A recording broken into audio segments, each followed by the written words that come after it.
Today is Monday, October 6th, and this is Citrus TV Now. I'm Olivia Rodriguez. Here are today's top stories.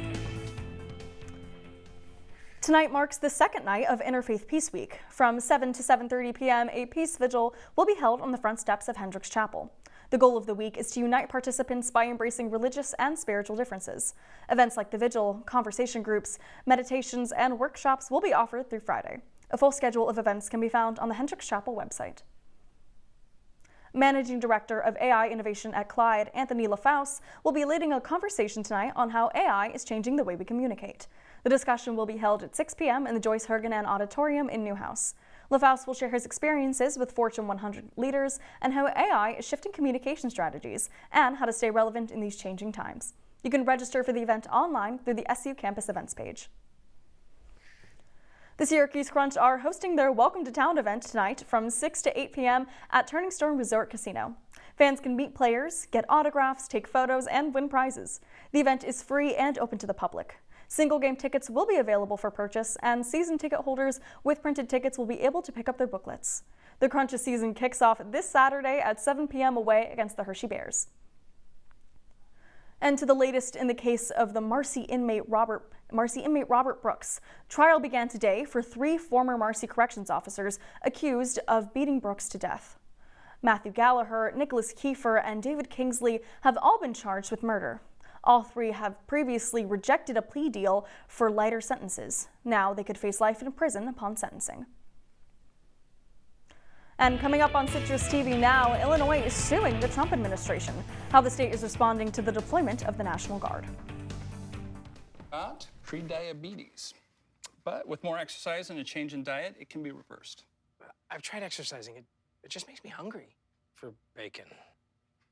I love bacon too. And who really likes to exercise? Not me. Me neither. Nobody. So we're good? What? Oh, you still have pre-diabetes. Big time.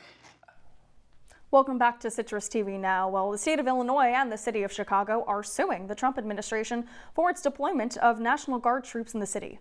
The lawsuit comes 2 days after President Trump authorized 300 members of the Illinois National Guard to the city.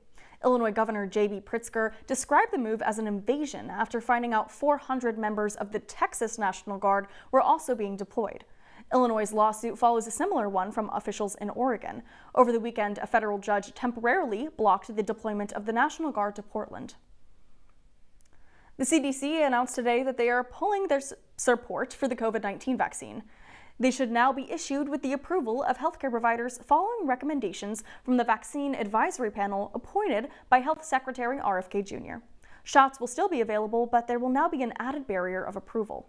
The CDC also signed off on the separation of the measles, mumps, and rubella vaccine from the chickenpox vaccine. Well, I was walking outside today and it was so hot and warm for the beginning of October. I am just waiting for that fall weather to come. Our Sunny Suaya is here filling in for Grace Elford. Sunny, tell me a little bit about what's going on outside today. Yeah, you're right, Liv. It's unusually warm for the beginning of October, and I am really craving that fall weather too, but we've been seeing some really high temperatures throughout the week, and right now we're actually still at 80 degrees. Sunny weather, which I love, but it's a little too hot for me. I would love that fall weather.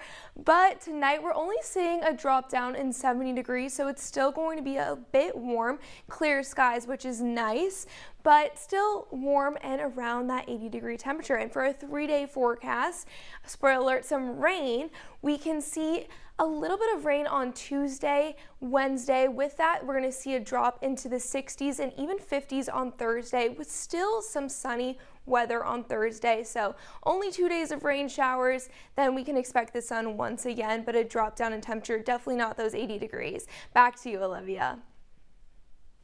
Thanks so much, Sunny. Well, coming up on News Live at 6, multiple student organizations hosted Harvest Festival. Our reporter Kate Tannenbaum has more on how it supported the local community.